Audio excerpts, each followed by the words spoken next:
The Syrian conflict in 5 minutes. After enduring decades of authoritarian governments, the people of several Middle Eastern countries raised their voices in protest and ousted their leaders in what has been called the Arab Spring. In Egypt and Tunisia, the uprisings were quick and decisive. In Libya, the protests led to a short civil war that ended with the death of Muammar Gaddafi. Syria is another story. This is Bashar al-Assad, president of Syria. His father, Hafez, ruled for 30 years, during which he modernized the country, but at the cost of a brutal repression. Bashar came into power after his father's death in 2000, and at first he signaled he would be a different kind of leader. But the honeymoon with his people didn't last.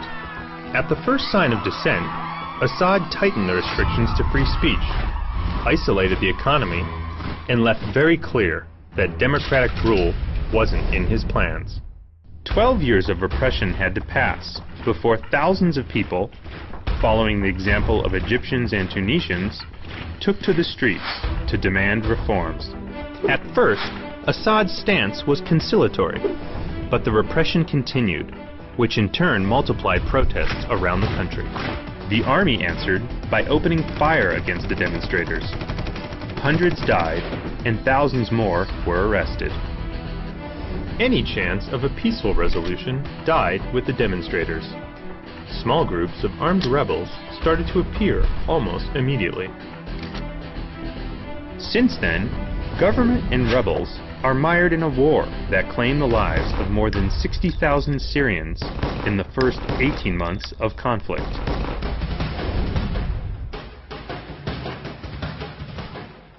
After World War I, the French and the British established the borders of the Middle Eastern countries, grouping many religions and ethnic groups in the same territories. One of them, the Muslim sect of the Alawites, has been in command of Syria since the 70s, despite representing only 12% of the population. Under the ideology of keeping the country out of the hands of extremists, the Assads heavily favored their sect and crushed those who challenged them.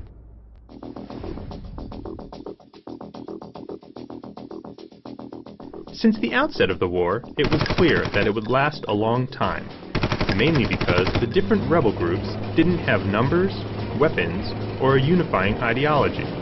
The only thing they have in common is a deep hate for Assad.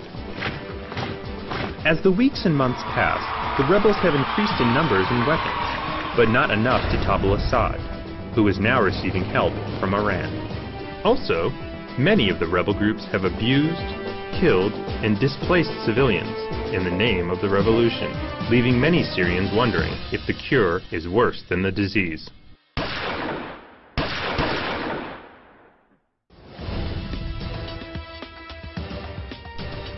Mainly because Russia and China have blocked any kind of international effort against Assad. Russia and China have interests in Syria, and their leaders believe the Arab Spring hasn't brought security or stability to the region.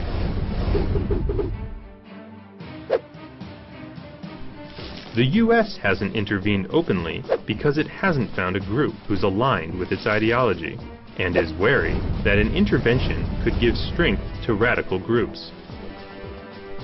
The experts believe that Assad will fall eventually. The question is how long it will take. Although the main rebel groups have joined an alliance, it could crumble once Assad is ousted. The struggle for power could lead to a new civil war, and even to a fragmentation of the country.